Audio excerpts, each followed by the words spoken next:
Okay, so if you were wondering how things turned out with the stepson's Jeep after the broken axle shaft, I'm getting ready to do a replacement on the axle shaft. I previously opened it up, took a look inside to see how much damage there was, and it comes down to just the axle shaft is broken. So we've got in the new axle shafts. No particular reason in picking 10 factory, just that they were available and ready to go right away.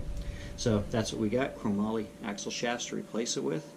So I'll be opening it all back up again and replacing the inner outer seals and the new axle shafts and getting it all put back together so we can get it back to them and get our Jeep back.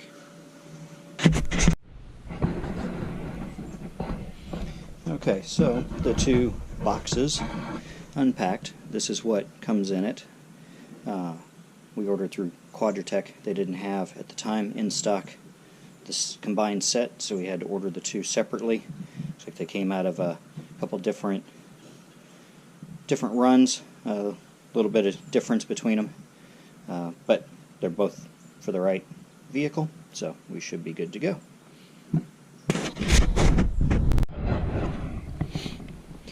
Okay, so here is what's left of the driver's side axle shaft. And as you can see, this was not a nice clean break. It fractured very badly, and we had to do a lot of cleanup in there with the magnet and get all the little pieces out. These are the big parts. There was a lot of really small stuff in there. And interestingly, we found this spray tube in the passenger side axle tube. So we fished that out while we were at it. So right now we've got everything just temporarily buttoned up until we can get the new bearings. These are the old ones. Get the new bearings and seals pressed in and get the new the wheel studs put onto the new hubs. So that is what was left. And in case you didn't know, if you haven't seen one before, this is what it's supposed to look like. Okay, so it's been about a week since I did the last part of the video. I had to find a shop with a hydraulic press that could put in the axle, the wheel studs into the axles. That took a little bit of time, a couple of days before I could get into a shop, and they found a very interesting problem with the axles that I had. So we'll take a look here, and you can see this is how the stud is supposed to seat down into the shaft before they press it in. Yes, these are going backwards, but just to show it easier.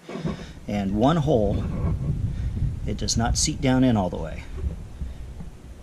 They took the calipers, measured it. It is 15 thousandths of an inch too small, so it wasn't machined quite right.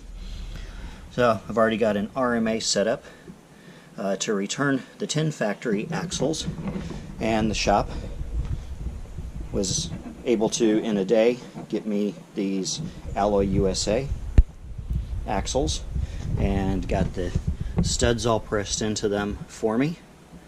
And so now I am ready to start doing the additional, the rest of the work. So today I'll be pressing in the bearings and seals and installing the axles and hopefully getting everything all finished up on it today.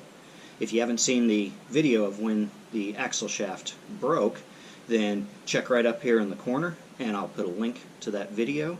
It's a very interesting one. These make a very distinctive sound when they snap when you're outside the vehicle. So I'll show you some more in a little bit. Alright, so the new bearings and outer seals are installed, and it's time to put in the new axle shafts. Alright, so there we go. The new axle shafts are installed. They're set into there. The C-clips are put in. Now I just gotta finish putting together the insides that holds it all together.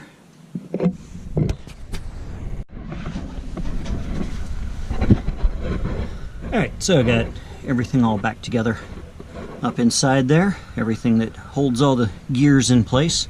So now I just need to do the cleanup around the edges there, all the old sealant, the gasket stuff, get it cleaned off of the diff cover, and then get the new sealant put on, get the diff cover put back on, and get it filled up with gear oil, and then put the tires back on and check it all out.